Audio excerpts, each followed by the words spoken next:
If I only had $1,000 to invest, what would I invest in right now? This is a question that I get asked a lot. And last year I had a video where I did this exact same thing. I asked the question, if I only had $1,000 to invest, what would I do right now? And I went through the entire scenario of exactly what I would do. Real quick, let's look at the results of that video and how that investment would have turned out a little over a year later. My plan in that video called for me taking my $1,000 and using it to farm out, potentially, hopefully, the Arbitrum airdrop, which at the time I didn't know for sure if the airdrop was coming or what would happen.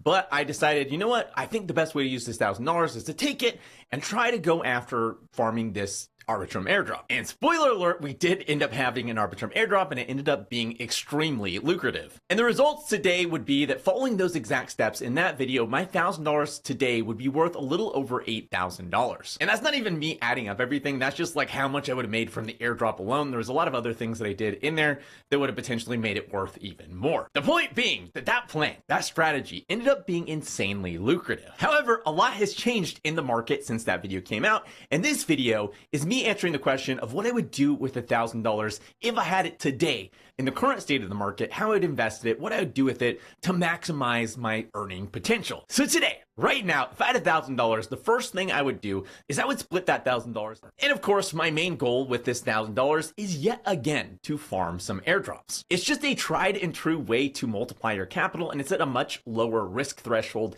than just investing in the markets, especially if you don't know what you're doing as a new investor. So for me, like when I have friends and family are like, what should I do? How should I get started? I always say, you should get started airdrop farming because it's a great way to learn in the space. It's, again, very low risk in most instances unless you do something stupid.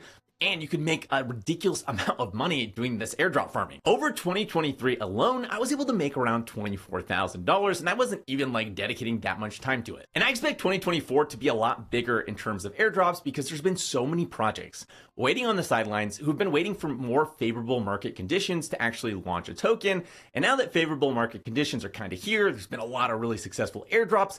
I expect 2024 for us to see a lot more airdrops than we did, say, in 2023. And last time I was just going after the Arbitrum airdrop, but the strategy I'm about to go through for this video could potentially get me 14 plus different airdrops minimum, but potentially way more beyond that because of a couple of the different things that I'm doing in this video. As always, none of this was investment advice. None of this was me telling you to go do these things. I'm like a Pinterest board. I'm a great place to get some cool, interesting ideas, but you gotta act like an adult. You gotta take responsibility for your actions. You gotta go do your own research. Don't just blindly copy me. Make sure you know what you're doing. Be competent, because if you don't, I can promise you, you're gonna lose money. If you're just copying me, even if it's a great idea, you're gonna figure out a way to lose money if you don't know what you're doing. So make sure you put in the work if you wanna get good results. If this video is helpful, make sure to hit that like button. If you have anything to add or maybe some other airdrops that you think I should be going after, let me know in the comments below. And if you wanna see more videos like this, make sure to hit the subscribe button and the little bell next to it to be notified each